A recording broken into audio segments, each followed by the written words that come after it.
ആരായിരുന്നു താപ്പൻ നായർ? എന്തായിരുന്നു അദ്ദേഹത്തിന് നമ്മുടെ രാഷ്ട്രപിതാവ് മഹാത്മാഗാന്ധിയുമായിട്ടുള്ള ബന്ധം? ചരിത്രരേഖകളിൽ എഴുതപ്പെടാതെ പോയ, ചരിത്ര പാഠപുസ്തകങ്ങൾ വിസ്മരിച്ചു പോയ, പതിറ്റാണ്ടുകളോളം ഇരുളിൽ മറഞ്ഞിരുന്ന ആ മലയാളി അദ്ദേഹം ആരായിരുന്നു?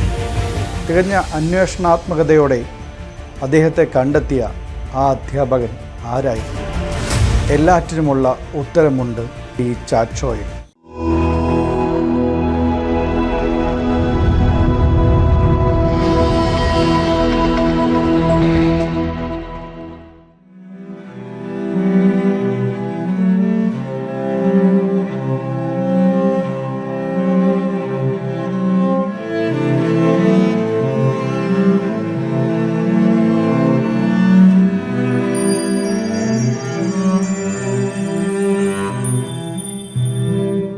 എല്ലാവർക്കും നമസ്കാരം. ഇന്ന് എന്നോടൊപ്പമുള്ളത് എൻ്റെ പ്രിയ സുഹൃത്തും ചരിത്ര ഗവേഷകനും ചരിത്ര അധ്യാപകനും എൻ്റെ സഹപാഠിയുമൊക്കെ ആയിട്ടുള്ള പ്രിയപ്പെട്ട ടോമാഷാണ്. നമസ്കാരം ടോമാഷേ. വിശാഖ നമസ്കാരം. ടോമാഷേ, അപ്പോൾ ഈ താപ്പൻ നായരെക്കുറിച്ചുള്ള ഈ അന്വേഷണം ആരംഭിച്ചത് അതെങ്ങനെയായിരുന്നു? അതിനെക്കുറിച്ചൊന്ന് പറയാമോ? കോവിഡ് കാലഘട്ടത്തിൽ നമ്മൾ ഓൺലൈൻ ക്ലാസ്സുകളും ഒക്കെ ആയിരുന്നല്ലോ. ആ ഒരു സമയത്ത് നമ്മളിങ്ങനെ വീട്ടിലിരുന്ന് പുസ്തകങ്ങളൊക്കെ നോക്കുന്ന ഒരു സമയത്ത് സെക്കൻഡ് ഇയർ ഹ്യൂമാനിറ്റീസ് കുട്ടികളെ ഹിസ്റ്ററി ടെക്സ്റ്റ് ബുക്കിൽ ദണ്ഡി യാത്രയെക്കുറിച്ച് പഠിപ്പിക്കാനുണ്ട്. അപ്പോൾ അതുമായി നമ്മളിങ്ങനെ റെഫർ ചെയ്യുന്ന ഒരു സമയത്താണ് ദണ്ഡി യാത്രയിൽ പങ്കെടുത്തവരിൽ മലയാളികളുണ്ട് എന്നൊരു വിവരം എനിക്ക് കിട്ടുന്നത്. അപ്പോൾ അത് 4 പേരുണ്ട് എന്നുള്ള ഒരു രീതിക്കാണ് ചരിത്രത്തിൽ രേഖപ്പെടുത്തിയിരിക്കുന്നത്. അപ്പോൾ 4 പേരുടെ പേരും അവരുടെ സ്ഥലപ്പേരും മാത്രമേ നമുക്ക് ലഭ്യമായിട്ടുള്ളൂ. അപ്പോൾ സ്വാഭാവികമായിട്ടും ഒരു കൗതുകം, ആരാണ് ഈ 4 പേർ? ഗാന്ധിജി ഇന്ത്യയിൽ നടത്തിയ ഏറ്റവും ശ്രദ്ധേയമായ ബഹുജന പ്രക്ഷോഭങ്ങളിൽ ഒന്നായിരുന്നു ദണ്ഡി യാത്രയും ഉപ്പു സത്യാഗ്രഹവും. അപ്പോൾ അത്രമേൽ ചരിത്ര പ്രാധാന്യമുള്ള ദണ്ഡി യാത്രയിൽ പങ്കെടുത്ത ആളുകൾ 78 പേരാണ്. ഇന്ത്യയുടെ വിവിധ സംസ്ഥാനങ്ങളിൽ നിന്നുള്ളവർ ഇതിലുണ്ട്. പക്ഷേ കേരളത്തിൽ നിന്നും 4 പേരുണ്ട് അതിൽ പങ്കെടുത്തിട്ടുണ്ട്. പക്ഷേ അവരാരും ചരിത്രത്തിൽ രേഖപ്പെടുകയോ ഇവരുടെ ആരുടെയെങ്കിലും ഒരു സ്മാരകമോ മറ്റു വിവരങ്ങളോ ഒന്നും ഇന്നേ വരെ ലഭ്യമല്ലായിരുന്നു. അപ്പോൾ അതുകൊണ്ടാണ്, ഒരു കൗതുകത്തിൽ നിന്നാണ് എന്തുകൊണ്ടാണ് ഇവർ ചരിത്രത്തിൽ രേഖപ്പെടാതെ പോയത്. ഇത്രയും ശ്രദ്ധേയമായ ഒരു സ്വാതന്ത്ര്യ സമരത്തിൽ ഗാന്ധിജിയോടൊപ്പം പങ്കെടുത്തിട്ട് ഇവർ എന്തുകൊണ്ട് ശ്രദ്ധിക്കപ്പെട്ടില്ല? തന്നെയുമല്ല, കേരളത്തിൽ നടന്ന ഉപ്പു സത്യാഗ്രഹവും കേരളത്തിൽ നടന്ന സ്വാതന്ത്ര്യ സമരത്തിലും ഒക്കെ പങ്കെടുത്തവരെക്കുറിച്ച് ചരിത്രകാരന്മാർ ധാരാളമായിട്ട് എഴുതിയപ്പോൾ ഇന്ത്യയിൽ ഗാന്ധിജി നടത്തിയ ഏറ്റവും വലിയ സ്വാതന്ത്ര്യ സമര പ്രക്ഷോഭത്തിൽ പങ്കെടുത്ത മലയാളികളെക്കുറിച്ച് എന്തുകൊണ്ട് ചരിത്രകാരന്മാർ മൗനം പാലിച്ചു എന്നുള്ള ഒരു കൗതുകത്തിൽ നിന്നും ഒരു സന്ദേഹത്തിൽ നിന്നുമൊക്കെയാണ് ഞാനിതിലേക്ക് ഇറങ്ങിപ്പുറപ്പെടുന്നത്. ശരിക്കും ആരൊക്കെയായിരുന്നു ആ 4 മലയാളികൾ? ഈ താപ്പൻ നായരെയാണോ അവസാനം കണ്ടെത്തിയത്? ഇവർ 4 പേരെന്നാണ് ചരിത്രത്തിൽ രേഖപ്പെടുത്തിയിരിക്കുന്നത്. അപ്പോൾ ഞാൻ ഇവരെക്കുറിച്ച് പഠിക്കാനായിട്ട് 1930 മാർച്ച് 12 യങ് ഇന്ത്യ പരിശോധിച്ചപ്പോൾ ആ യങ് ഇന്ത്യയിലാണ് ഈ സത്യാഗ്രഹികളുടെ പേര് രേഖപ്പെടുത്തിയിരിക്കുന്നത്. 78 പേരുടെ പേര് അതിൽ കൊടുത്തിട്ടുണ്ട്. അതിൽ 4 പേരുടെ പേര് കേരള എന്ന് പറഞ്ഞുകൊണ്ട്, ഒരാളുടെ പേര് തമിഴ്നാട് എന്ന് പറഞ്ഞുകൊണ്ട് ആണ്. അതിൽ ആ അവസാനത്തെ ആൾ തപൻ നായർ ഫ്രം മദ്രാസ് പ്രസിഡൻസി എന്നാണ് കിടക്കുന്നത്.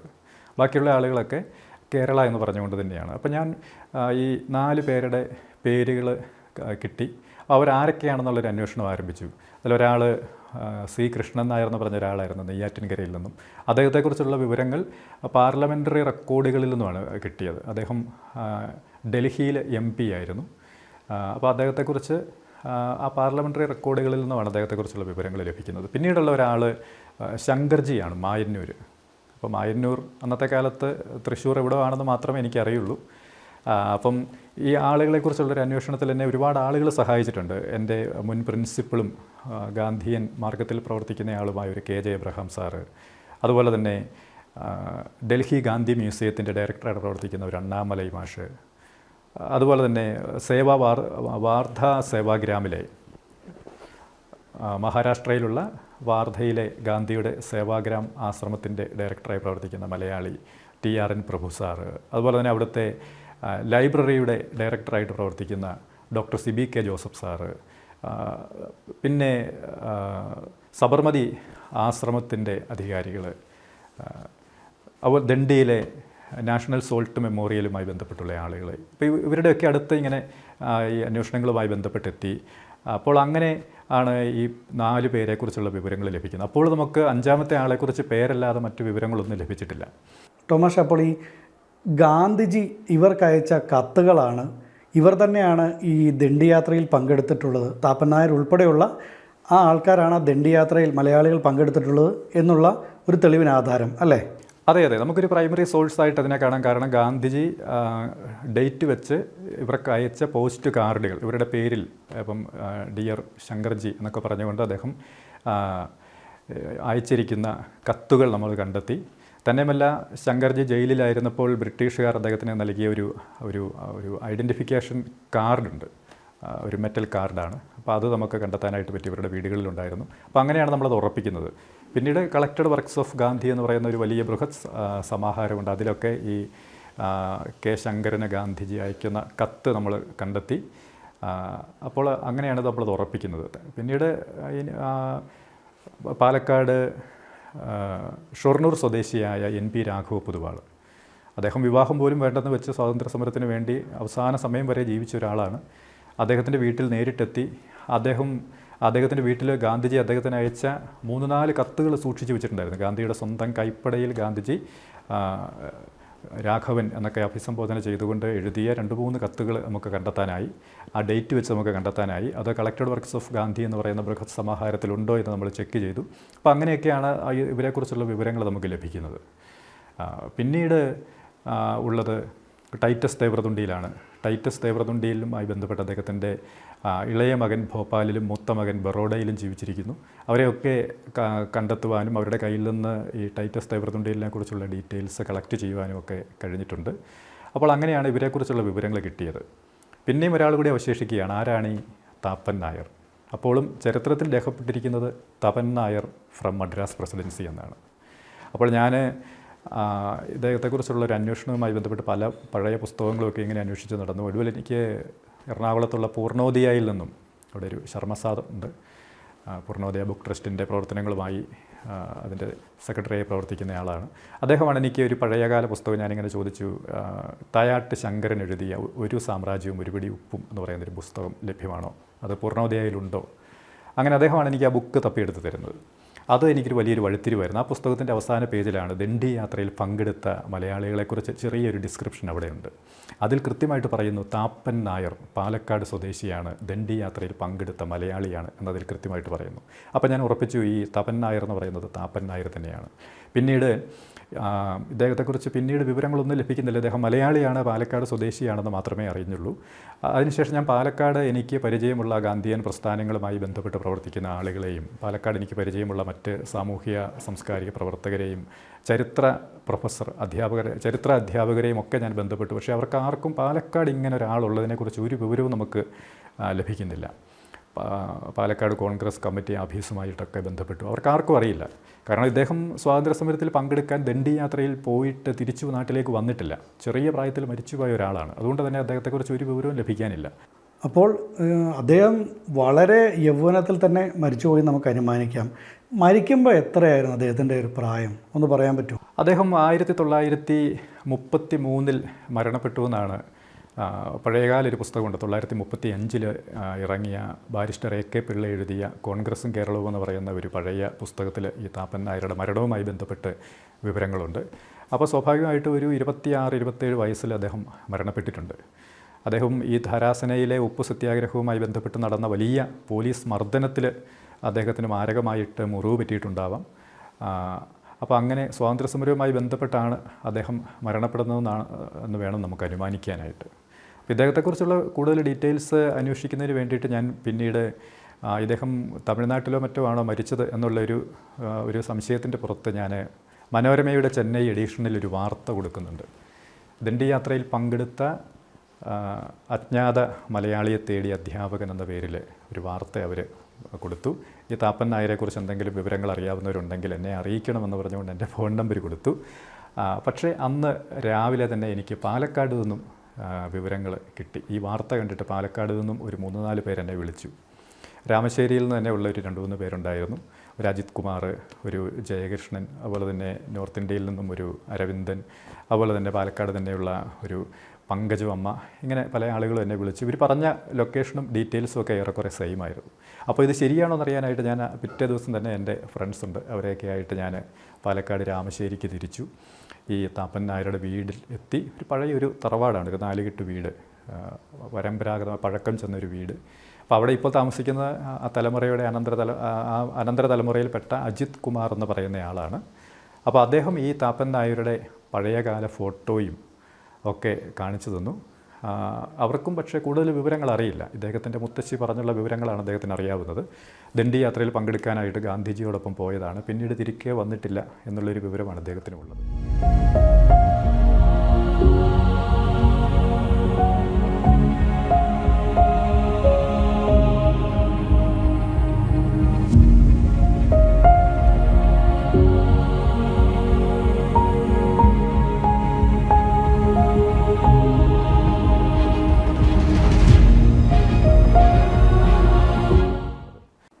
ശരിക്കും ടോമാഷെ, ഈ പാലക്കാട് ജില്ലയിലെ രാമശ്ശേരി ഇഡലിക്ക് വളരെ പ്രശസ്തമാണ്. ആ രുചിഭേദങ്ങളുടെ ഒരു ഓർമ്മകളാണ് രാമശ്ശേരിയെക്കുറിച്ച് കേൾക്കുമ്പോൾ നമുക്ക് വരുന്നത്. പക്ഷേ ചരിത്ര ഗവേഷകരാരും അവിടെ ഇങ്ങനൊരു വ്യക്തി താമസിച്ചിരുന്നതായിട്ട് പറയുന്നില്ല.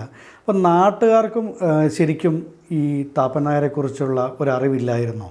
എന്താണ് അതിനെക്കുറിച്ചൊരു ടോമാഷ് മനസ്സിലാക്കിയത്? ആ നാട്ടുകാർക്ക് ഇതേക്കുറിച്ച് ഒരു അറിവുമില്ലായിരുന്നു. ഇങ്ങനെ ഒരാൾ ഇവിടെ ജീവിച്ചിരുന്നു എന്നതിനെ സംബന്ധിച്ച് യാതൊരുവിധ അറിവുകളും ഉണ്ടായിരുന്നില്ല. ഞാൻ അവിടെ ചെന്നത് കണ്ടെത്തുന്നതിന് ശേഷമാണ്. പിന്നീട് ഇത് മലയാള മനോരമ സൺഡേ സപ്ലിമെൻറ്റിൽ ഒരു ഫുൾ സ്റ്റോറിയായി എൻ്റെ ഈ കണ്ടെത്തൽ അവർ പ്രസിദ്ധീകരിച്ചിരുന്നു. അതിനുശേഷമാണ് ആളുകളൊക്കെ ഇത് അറിയുകയും ഇപ്പോൾ ആ നാട്ടിൽ രാമശ്ശേരിയിലേക്കുള്ള റോഡിന് താപ്പൻ നായർ റോഡ് എന്ന് പേര് കൊടുക്കുകയും താപ്പൻ നായർ സ്മാരകം ഒക്കെ അവിടെ പഞ്ചായത്ത് തലത്തിൽ അവർ നിർമ്മിക്കുകയും ഒക്കെ ചെയ്തിട്ടുണ്ട്. അതുവരെ ഇതേക്കുറിച്ച് ആർക്കും ഒരറിവുമില്ലായിരുന്നു.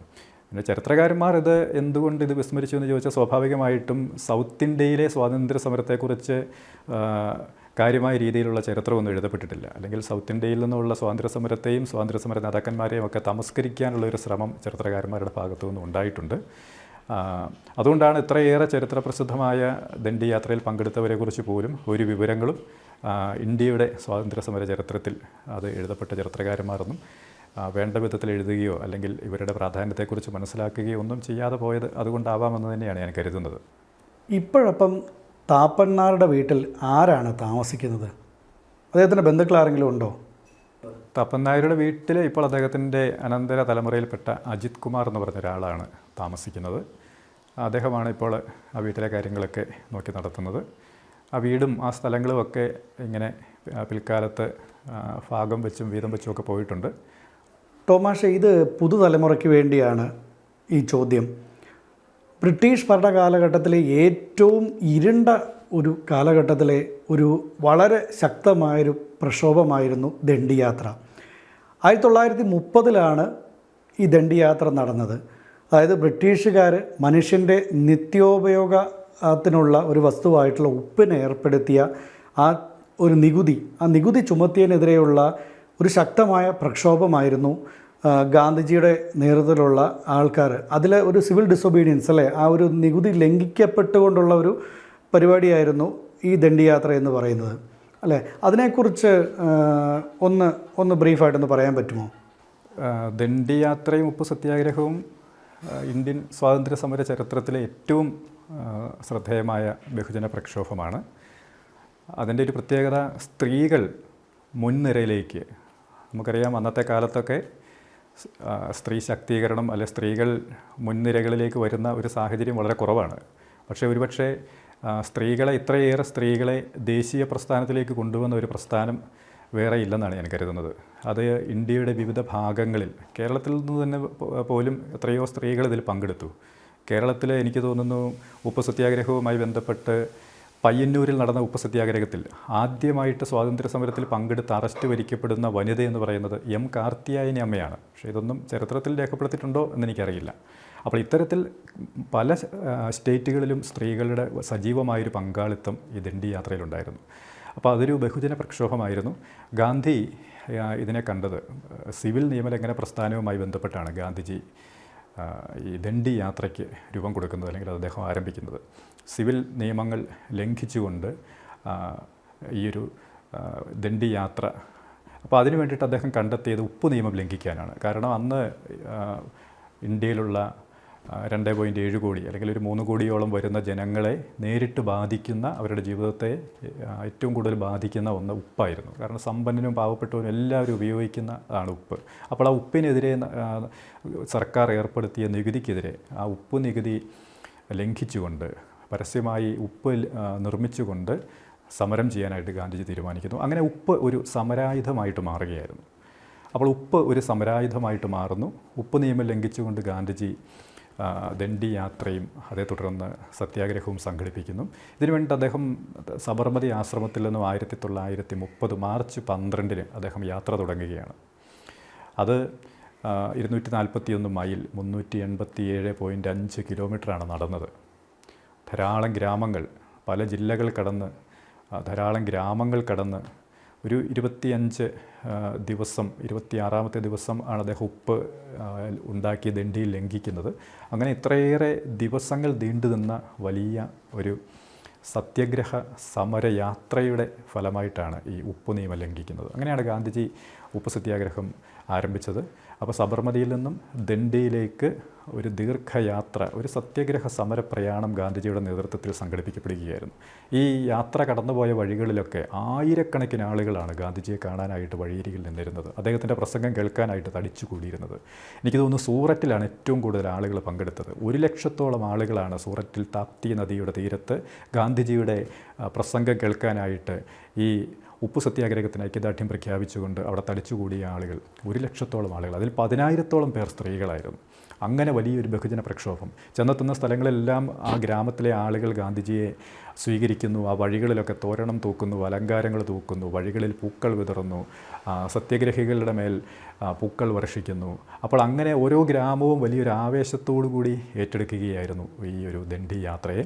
ഈ ദണ്ഡി യാത്ര കടന്നുപോയ വഴികളിലൊക്കെ വലിയൊരു സാമൂഹിക നവോത്ഥാനത്തിൻ്റെ ഒരു അലയൊലി കൂടി അവിടെ മുഴങ്ങുന്നുണ്ട്. കാരണം ഗാന്ധിജിയുടെ നിർമ്മാണ പ്രവർത്തനങ്ങളിൽ പെട്ട അയിത്തോച്ചാടനം, ഹിന്ദു മുസ്ലിം ഐക്യം, സ്ത്രീ സമുദ്ധാരണം, അത്തരത്തിലുള്ള പല കാര്യങ്ങളും ഈ ദണ്ഡി യാത്രയിൽ സാക്ഷാത്കരിക്കപ്പെടുന്നുണ്ട്. അപ്പം നമ്മൾ പറഞ്ഞു കഴിഞ്ഞല്ലോ, നികുതിക്കെതിരെ, അതായത് ഉപ്പിനെതിരെ ഏർപ്പെടുത്തിയ നികുതിക്കെതിരെ നടത്തിയ ഏറ്റവും വലിയൊരു പ്രക്ഷോഭമായിരുന്നു ദണ്ഡി യാത്ര. സ്വാഭാവികമായിട്ടും ബ്രിട്ടീഷുകാരുടെ ക്രൂരകൃത്യങ്ങൾ നമുക്കറിയാവുന്നതുകൊണ്ട് തന്നെ തീർച്ചയായിട്ടും ഈ സമരത്തെ അവർ വൻതോതിൽ അടിച്ചമർത്തി എന്ന് ചരിത്ര പാഠപുസ്തകങ്ങളിൽ നമ്മൾ പഠിക്കുന്നുണ്ട്. അപ്പോൾ ഏതെല്ലാം തരത്തിലുള്ള കൊടിയ മർദ്ദനങ്ങളായിരിക്കും ഈ താപ്പൻ നായർ ഉൾപ്പെടെയുള്ളവർ അവിടെ നേരിടേണ്ടി വന്നത്? അതിനെക്കുറിച്ച് എന്തെങ്കിലും ആധികാരികമായിട്ട് പറയാൻ കഴിയുമോ? തീർച്ചയായും ഒരുപാട് കഷ്ടപ്പാടുകളും അടിച്ചമർത്തലുകളും ഒക്കെ അവർക്ക് നേരിടേണ്ടി വന്നിട്ടുണ്ട്. ഈ യാത്ര തന്നെ വലിയൊരു തീർത്ഥാടനമെന്ന് നമുക്ക് പറയാം. കാരണം പലരുടെയും കാലുകളൊക്കെ നടന്ന് പൊട്ടി നീര് വന്നു. ഇപ്പോൾ രാത്രിയിലൊക്കെ ഇങ്ങനെ ഉപ്പ് വെള്ളത്തിൽ കാല് മുക്കി വയ്ക്കുക, അതുപോലെ തന്നെ ഒരു കഴിക്കുന്ന ഭക്ഷണം മസാലയും ഉപ്പുമൊന്നും ചേർക്കാത്ത ഭക്ഷണമാണ്. വളരെ വേഗതയിലാണ് ഗാന്ധിജി നടന്നു നീങ്ങിയിരുന്നത്. അപ്പോൾ ഗാന്ധിജിയോടൊപ്പം നടന്നു നീങ്ങാൻ തന്നെ ആളുകൾക്ക് ബുദ്ധിമുട്ടായിരുന്നു. അപ്പോൾ അതുപോലെ തന്നെ ഈ പോകുന്ന വഴിക്ക് പല ആളുകൾക്കും ചിക്കൻ പോക്സ് ഒക്കെ, സ്മോൾ പോക്സ് പിടുന്നുണ്ട്. ഈ പോകുന്ന വഴിക്ക് പല ആളുകൾക്കും സ്മോൾ പോക്സ് പിടിപെടുന്നുണ്ട്. അപ്പോൾ അങ്ങനെ പല ആളുകളും രോഗബാധിതരാകുന്നുണ്ട്. പക്ഷേ എങ്കിലും വർദ്ധിച്ച ആത്മവീര്യത്തോടുകൂടി ഈ ആളുകൾ ആരും ഇതിൽ നിന്ന്, ഈ 78 പേരാണ് ഇതിൻ്റെ പ്രധാനപ്പെട്ട സത്യഗ്രഹികൾ, ഇവരാരും ഇതിൽ നിന്ന് പിന്മാറിയില്ല. ഇവരൊക്കെ വർദ്ധിച്ച ഒരു ആത്മവീര്യത്തോടുകൂടി ഈ യാത്രയിൽ പങ്കെടുക്കുകയായിരുന്നു. ഈ യാത്ര തന്നെ വളരെയേറെ പല ദുരിതം പിടിച്ച ഒന്നാണ്. കാരണം പല സ്ഥലങ്ങളിലും ഓപ്പൺ എയറിലാണ് ഇവർ ഒരു പടുത വലിച്ചു കെട്ടി അല്ലെങ്കിൽ ഒരു സാരി മുകളിൽ വലിച്ചു കെട്ടി അതിന് താഴെയാണ് ഈ 78 ആളുകളും പല സ്ഥലങ്ങളിലും അന്തി ഉറങ്ങിയത്. ഇവർക്ക് പലപ്പോഴും കൃത്യമായ രീതിയിൽ സാനിറ്റേഷൻ സൗകര്യങ്ങളൊന്നും തന്നെ ഉണ്ടായിരുന്നില്ല. പക്ഷെ അങ്ങനെ സാഹചര്യങ്ങളുടെ ഒരു വലിയ പരിമിതി. നമുക്കറിയാം മാർച്ച് മാസമാണിത്. മാർച്ച് മാസം നമ്മുടെ നാട്ടിൽ അനുഭവപ്പെടുന്ന ചൂട് നമുക്കറിയാം.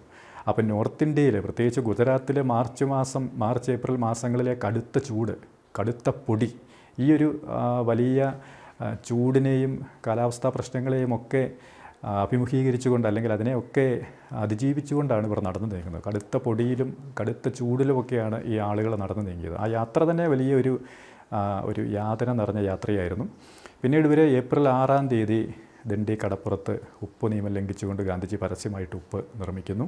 അതിനുശേഷം പിന്നീട് ദണ്ഡിക്ക് സമീപമുള്ള ധരാസനയിൽ ബ്രിട്ടീഷുകാരുടെ നിയന്ത്രണത്തിലുള്ള ധരാസന ഉപ്പ് ഫാക്ടറി റെയ്ഡ് നടത്തുകയാണ്. അതിന് അബ്ബാസ് ത്യാബ്ജിയുടെ നേതൃത്വത്തിലുള്ള സംഘമാണ് അവിടേക്ക് ചെല്ലുന്നത്. അദ്ദേഹം അറസ്റ്റ് ചെയ്യപ്പെടുന്നു. പിന്നീട് സരോജിനി നായിഡുവിൻ്റെ നേതൃത്വത്തിലുള്ള സത്യാഗ്രഹി സംഘം അവിടേക്ക് ചെല്ലുന്നു. അവരും അറസ്റ്റ് ചെയ്യപ്പെടുന്നു. അറസ്റ്റ് ചെയ്യപ്പെടുന്നത് മാത്രമല്ല, അതിക്രൂരമായ പോലീസ് മർദ്ദനമാണ് അവർക്ക് ഏൽക്കേണ്ടി വരുന്നത്. ഈ ധരാസന ഉപ്പളത്തിലേക്ക് സത്യാഗ്രഹികൾ നടന്നു നീങ്ങുമ്പോൾ പോലീസുകാർ ഇവരെ അടിച്ചു വീഴ്ത്തുകയാണ്. പക്ഷേ ഇവരാരും ഒരു കൈ ഉയർത്തിപ്പോലും തടയുന്നില്ല എന്നുള്ളതാണ് ഈ സത്യാഗ്രഹ സമരത്തിൻ്റെ ഒരു പ്രത്യേകത. നോൺ വയലൻസ് ആണല്ലോ, അപ്പോൾ ഒരു അക്രമരഹിത സമരമാണ്. അപ്പോൾ കൈ ഉയർത്തിപ്പോലും പോലീസിൻ്റെ ഒരു പ്രഹരം ഇവർ തടയുന്നില്ല. അത് അടിയെന്നൊക്കെ പറഞ്ഞാൽ ഈ ലാത്തിയുടെ അറ്റത്ത് സ്റ്റീൽ റാഡ് പിടിപ്പിച്ചിട്ട് അത് വെച്ചാണ് തലക്കിട്ട് അടിക്കുന്നത്. അതുപോലെ തലങ്കം അടിക്കുകയാണ് ബ്രിട്ടീഷ് പോലീസ് ഇവരെ. അപ്പോൾ പലരും ഇങ്ങനെ അടികൊണ്ട് ചോരയൊലിച്ച് വീഴുകയാണ്. ആർത്തനാദങ്ങളും ഒക്കെ നമുക്ക് അവിടെ കേൾക്കാൻ പറ്റും. അപ്പോൾ അത്ര ഭീകരമായ പോലീസ് മർദ്ദനമാണ് ഈ ധാരാസനയിൽ ഇവർക്ക് നേരിടേണ്ടി വന്നത്. ഇതേക്കുറിച്ച് തന്നെ ലോകത്തെ അറിയിച്ച ഒരു വലിയ പത്രപ്രവർത്തകനുണ്ടായിരുന്നു, ഒരു അമേരിക്കൻ ജേർണലിസ്റ്റ്. അദ്ദേഹത്തിൻ്റെ പേര് വെബ് മില്ലർ എന്നാണ്. അദ്ദേഹത്തിൻ്റെ വാർത്തകൾ ലോകം മുഴുവനും വായിച്ചു ഞെട്ടിത്തരിച്ചു. ബ്രിട്ടീഷ് പോലീസിൻ്റെ ഈ ക്രൂരത ലോകമറിഞ്ഞത് ഇദ്ദേഹത്തിൻ്റെ വാർത്തയിലൂടെയാണ്. ഈ വിവരങ്ങളൊക്കെ അദ്ദേഹം പിന്നീട് അദ്ദേഹത്തിൻ്റെ ഐ ഫൗണ്ട് നോ പീസ് എന്ന് പറയുന്ന പ്രശസ്തമായൊരു പുസ്തകമുണ്ട്. ആ പുസ്തകത്തിലിത് അദ്ദേഹം വളരെ വിശദമായിട്ട് വിവരിക്കുന്നുണ്ട്. അദ്ദേഹം ഇതിനെക്കുറിച്ച് പറയുന്നത് തന്നെ പലതരത്തിലുള്ള പ്രക്ഷോഭങ്ങളും കലാപങ്ങളും അടിച്ചമർത്തലുകളും ഒക്കെ ഞാൻ കണ്ടിട്ടുണ്ട്, പക്ഷേ ഇത്രമാത്രം മനുഷ്യത്വരഹിതമായ ഒരു നരവേട്ട ഞാൻ കണ്ടിട്ടില്ല എന്ന് അദ്ദേഹം തന്നെ പറയുകയാണ്. ഒരുപക്ഷെ ബ്രിട്ടീഷുകാരുടെ വളരെ ക്രൂരമായിട്ടുള്ള ഇത്തരം മർദ്ദന മുറകളുടെ ഒരു ബാക്കി പത്രവും തന്നെ വേണമെങ്കിൽ പറയാം, അല്ലേ താപ്പൻ നായരുടെ മരണം? ഒരു പക്ഷേ അങ്ങനെ ആവാനാണ് സാധ്യത. ഇദ്ദേഹവും ഈ ധരാസനയിലെ പോലീസ് മർദ്ദനത്തിൽ പെട്ടിട്ടുണ്ട്. അദ്ദേഹം പോലീസ് മർദ്ദനം അദ്ദേഹത്തിന് ഏൽക്കേണ്ടി വന്നിട്ടുണ്ടാവാം, അതിനാണ് സാധ്യത. തന്നെയുമല്ല, ഈ NB രാഘവ പൊതുവാൾ ഇതിൽ പങ്കെടുത്ത മറ്റൊരു മലയാളിയാണല്ലോ. അപ്പോൾ അദ്ദേഹം ഈ ധാരാസനയിലെ ഉപ്പ് സത്യാഗ്രഹവുമായി ബന്ധപ്പെട്ട് തൻ്റെ സഹപ്രവർത്തകർക്കൊക്കെ ക്രൂരമായ മർദ്ദനം ഏൽക്കേണ്ടി വന്നിട്ടുണ്ട് എന്ന് അദ്ദേഹത്തിൻ്റെ പിൻതലമുറയിൽപ്പെട്ട ആളുകളോടൊക്കെ സംസാരിച്ചിട്ടുള്ളതായി നമുക്ക് വിവരങ്ങൾ ലഭിച്ചിട്ടുണ്ട്. അപ്പോൾ ഒരുപക്ഷെ താപ്പൻ നായരും ഇത്തരത്തിലുള്ള ഒരു കൊടിയ പോലീസ് മർദ്ദനത്തെ തുടർന്നാവാം ഒരുപക്ഷെ മരണപ്പെട്ടത് എന്ന് വേണം കരുതാനായിട്ട്.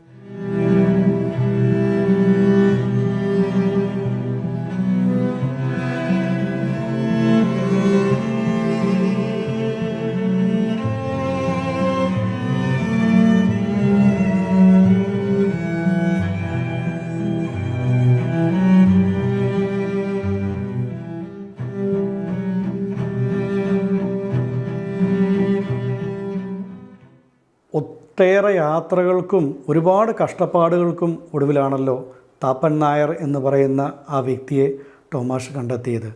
അപ്പോൾ ഇത് പുറം ലോകത്തിന് കാട്ടിക്കൊടുത്ത, അല്ലെങ്കിൽ ചരിത്ര ഗവേഷകർക്ക് വെളിച്ചം വീശുന്ന വളരെ അമൂല്യമായിട്ടുള്ള ഒന്നാണ്.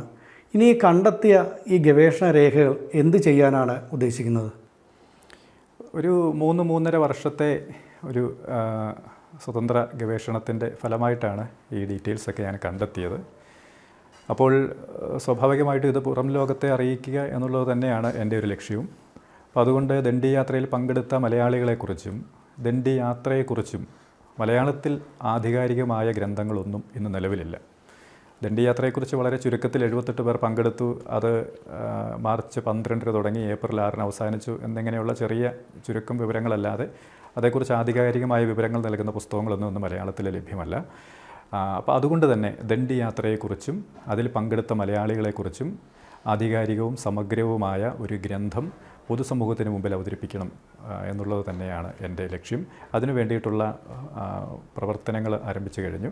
പുസ്തകത്തിൻ്റെ രചന പൂർത്തിയായിക്കൊണ്ടിരിക്കുന്നു. ഉടൻ തന്നെ അത് പ്രസിദ്ധീകരിക്കാൻ കഴിയുമെന്നാണ് എൻ്റെ ഒരു വിശ്വാസം. ടോമാഷ്, വളരെ ഒരു കാഷ്വലായൊരു ചോദ്യം. ഇന്ന് ഈ ആധുനിക കാലഘട്ടത്തിൽ നമുക്ക് ഇത്തരം ചരിത്രപരമായിട്ടുള്ള കണ്ടെത്തലുകളോ ഗവേഷണങ്ങളോ ഒന്നും ഒരു വലിയ പ്രസക്തി ഒരു ആധുനിക യുഗത്തിൽ ഉള്ളതായിട്ട് തോന്നുന്നില്ല. അപ്പോൾ അങ്ങനെ ഒരു അവസരത്തിലും വളരെ ഭ്രാന്തമായിട്ടുള്ള ഒരു ആവേശത്തോടെ ഇത്തരം കണ്ടെത്തലുകൾ നടത്തുന്ന ഒരാളാണല്ലോ ടോമാഷ്. എന്താണ് ഇതിന് പിന്നിലെ ഒരു ചേതോവികാരം?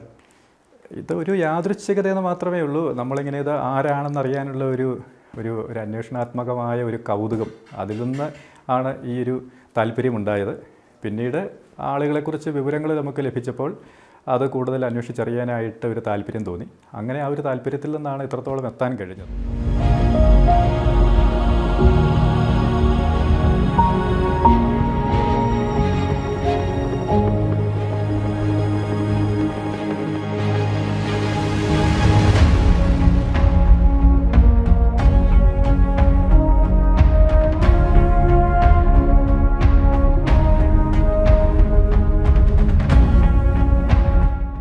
ടോമാഷ, മറ്റൊരു രസകരമായ ചോദ്യം ചോദിച്ചോട്ടെ.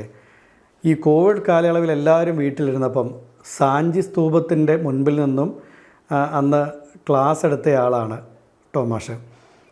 അപ്പോൾ അതുപോലെയുള്ള പരിപാടികളോ അല്ലെങ്കിൽ ഇനിയും ഇതുപോലത്തെ ആൾക്കാരെയൊക്കെ കണ്ടെത്താനുള്ള എന്തെങ്കിലും പരിപാടികളൊക്കെ ആസൂത്രണം ചെയ്യുന്നുണ്ടോ?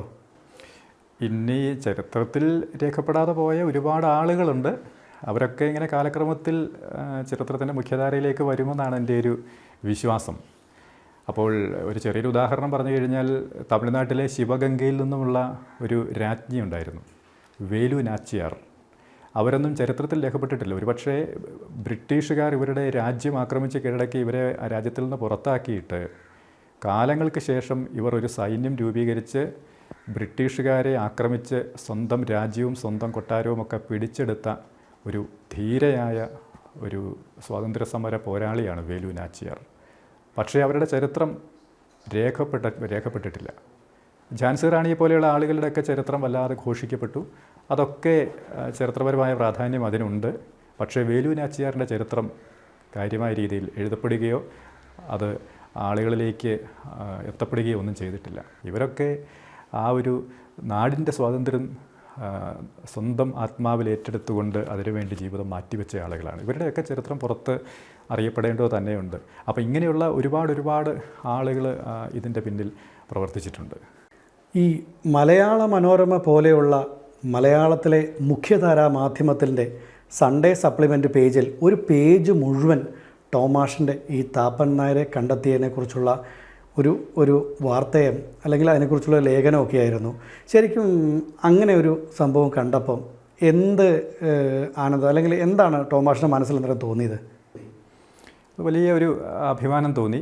കാരണം എന്നെ ഇത്തരത്തിൽ ഏറ്റവും സപ്പോർട്ട് ചെയ്തിരിക്കുന്ന മാധ്യമങ്ങൾ എന്ന് പറയുന്നത് മനോരമയും അതുപോലെ തന്നെ മാതൃഭൂമിയും അതുപോലെ തന്നെ ഏഷ്യാനെറ്റ് ന്യൂസും ഒക്കെ എന്നെ ഒരുപാട് സപ്പോർട്ട് ചെയ്തിട്ടുണ്ട്. ഈ ഒരു വിവരം തമിഴ്നാട് എഡിഷനിൽ താപ്പൻ നായരെക്കുറിച്ച് അന്വേഷണം നടക്കുന്ന അധ്യാപകൻ എന്നുള്ള രീതിയിൽ വിവരം കൊടുക്കുന്നത് മനോരമയാണ്. അതുകൊണ്ട് തന്നെ അവർ ഈ ഒരു വിവരം പാലക്കാട് രാമശ്ശേരിയിൽ താപ്പൻ നായരെ കണ്ടെത്തിയെന്നറിഞ്ഞപ്പോൾ അവർ വളരെ താല്പര്യത്തോടു കൂടി എന്നെ സമീപിക്കുകയും അങ്ങനെ അവരത് എൻ്റെ ഒരു അന്വേഷണം അവരൊരു സ്റ്റോറിയായിട്ട് അതിൽ കൊടുക്കുകയും ചെയ്തു. അതുപോലെ തന്നെ മാതൃഭൂമി പത്രത്തിൽ ഈ ദണ്ഡിയാത്രയിൽ പങ്കെടുത്ത 4 പേരെക്കുറിച്ച് ഈ അധ്യാപകൻ അന്വേഷണങ്ങൾ നടത്തുന്നു എന്ന പേരിൽ അവർ സ്റ്റോറി ചെയ്തിട്ടുണ്ട്. അങ്ങനെ പത്രമാധ്യമങ്ങളൊക്കെ എന്നെ സഹായിച്ചിട്ടുണ്ട്. അതുപോലെ തന്നെ ഈ വിവരങ്ങൾ പുറത്തറിഞ്ഞ ആ ഒരു സമയത്ത് ഏഷ്യാനെറ്റ് ന്യൂസ് അവർ ഗാന്ധിയുമായി ബന്ധപ്പെട്ട് ഫ്രീഡം അറ്റ് 75 എന്നും ഒക്കെ ഒരുപാട് പ്രോഗ്രാമുകൾ അവർ ചെയ്യുന്ന ചാനലാണ്. അവർ എന്നെ ഇവിടെ വന്ന് ഈ ഒരു കണ്ടെത്തലിനെ കുറിച്ചുള്ള വിവരങ്ങളൊക്കെ അവർ ചോദിച്ച് മനസ്സിലാക്കിയിട്ടുണ്ട്. അപ്പോൾ അങ്ങനെ മാധ്യമങ്ങളുടെ ഭാഗത്തു നിന്നൊക്കെ ഒരു നല്ല സപ്പോർട്ട് ഇതിന് കിട്ടി. അപ്പോൾ അത് വലിയൊരു അഭിമാനമാണ്. അത് ലോകത്തെ അറിയിക്കാൻ കഴിഞ്ഞല്ലോ, ഇങ്ങനെയൊരു മലയാളി ചരിത്രത്തിൽ ജീവിച്ചിരുന്നു എന്ന് പുറം ലോകത്തെ അറിയിക്കാൻ കഴിഞ്ഞത് ഈ മാധ്യമങ്ങളുടെയൊക്കെ ഒരു ശ്രമഫലമായിട്ടാണ്, അവരുടെയൊക്കെ ഒരു താല്പര്യത്തിൻ്റെ കൂടി ഭാഗമായിട്ടാണ്.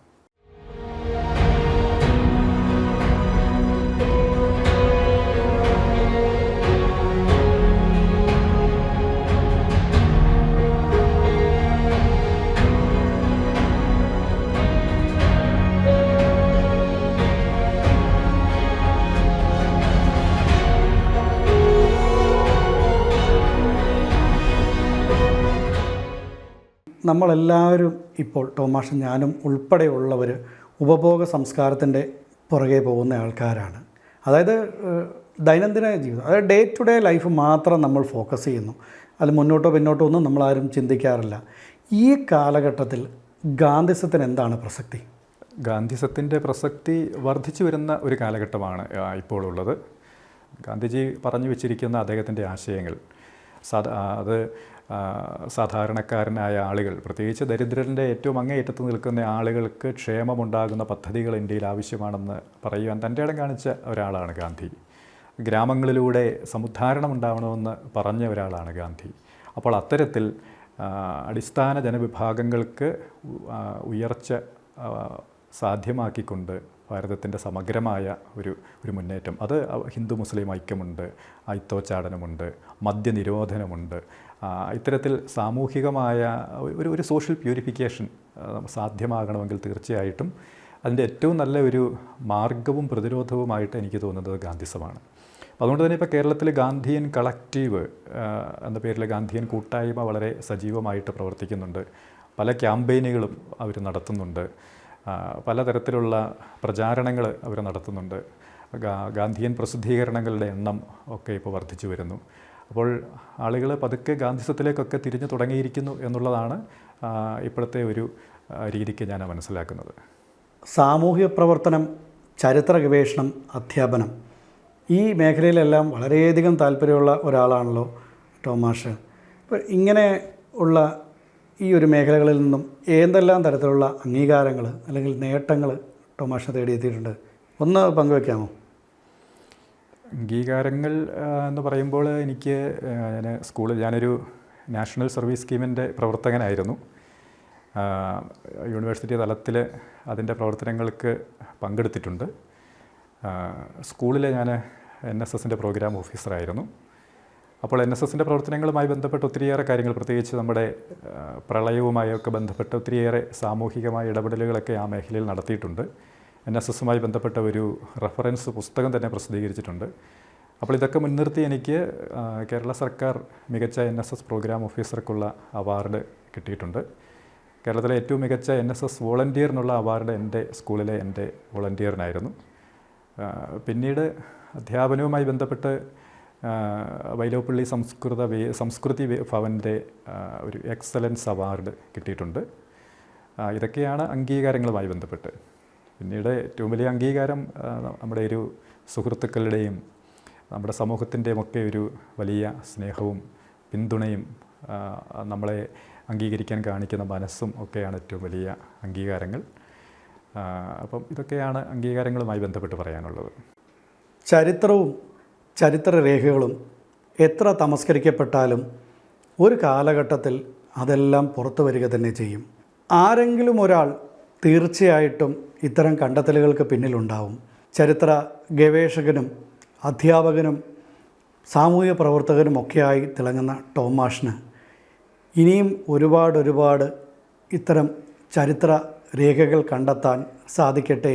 ടോമാഷിൻ്റെ ഈ കണ്ടെത്തലുകൾ എല്ലാം കൂടി ക്രോഡീകരിച്ച് പ്രസിദ്ധീകരിക്കുന്ന ആ പുസ്തകം ഉടൻ തന്നെ പുറത്തിറങ്ങട്ടെ എന്ന് ആശംസിക്കുന്നു. നന്ദി, നമസ്കാരം.